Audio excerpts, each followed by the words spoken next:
time for a quick update. It's 24th of June, Monday. As you can probably see, things are taking shape now inside the van. I've built the shower cubicle. That wall is temporarily fitted at the moment. I'm just about to take it down, paint it, and then I can assemble it permanently, but I thought I'd just temporarily put it up at the moment, simply so that I could mount the television, sort the lighting wiring out, and start on the first fix for the sink and the cooker cabinet. And these are all built and marked out for final cutting.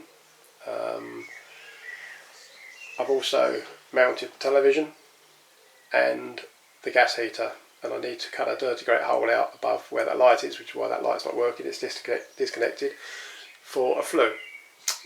So I'm just about to actually remove the worktop, the box here which hosts the water tank, pumps, or will rather host the water tank and pumps and accumulator. It also will hide the heater pipe that will be going into the shower, and it's going to be a storage locker. That is actually built exactly the same height as the platform the seat's mounted on, because the edge of the bed rests on that as well. I have a table that's made out of the same floorboards that I'm using here for pretty much all the major woodwork in the van is recycled oak floorboards. So there's a table. I've got a box that the bed frame is now sitting on, which actually supports the futon hinge there.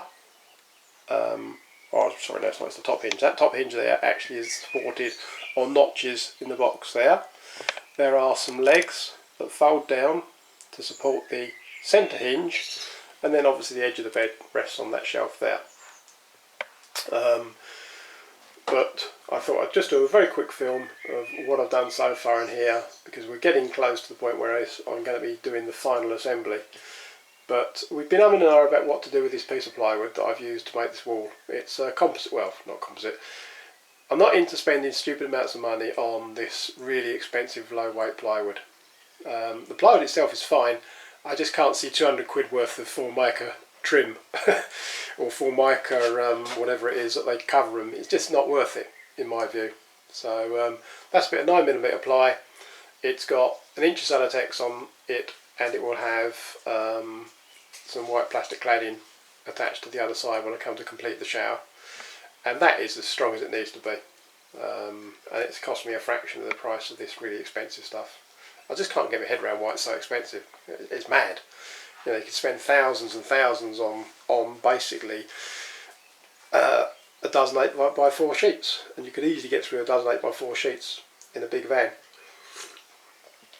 So, as I say, I'm going to paint that. If you look at the plywood, it's almost a height pattern off a Ordnance Survey map. Something in me wants to paint that like that and actually draw islands and things on it, but I don't think we will. Not this time round anyway. But I keep looking at that plywood. It's the veneer is sapele. I keep looking at it thinking, if I had the painting skills, I'd do something with that and make it look like a map. Anyway, the kitchen worktop is recycled oak. Not the same stuff as I've used down the bottom here. This is a finished product, and I've kept the finish on the surface. This one, it's assembled. I'm going to just go through the sander, and I should actually take that right back, and that will have a coat of hard wax on it.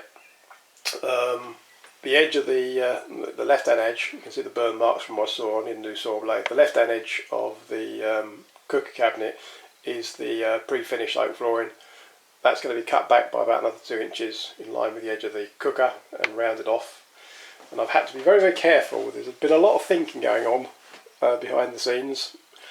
I needed to make sure that this cooker fitted so I could still open these drawers fully and open this cabinet fully, and actually be able to get to the handles and so on and so forth. So that determined where that went, but I was constrained by the fact that the edge of this piece of plywood here, this is actually a piece of plywood out of thistle I'm repurposing, that edge there couldn't be any further out than the edge of where the bed's going to be, otherwise the bit where our feet are going to be would be obstructed.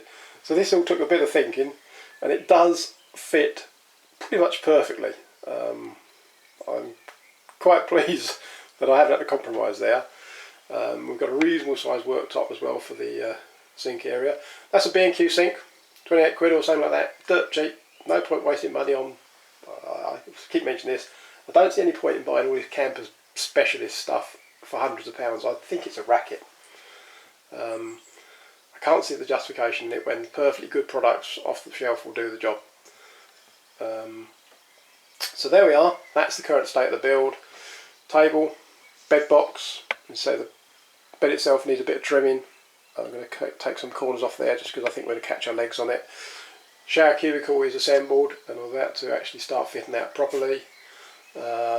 We've got curtain rails up everywhere. Karen's made curtains for all the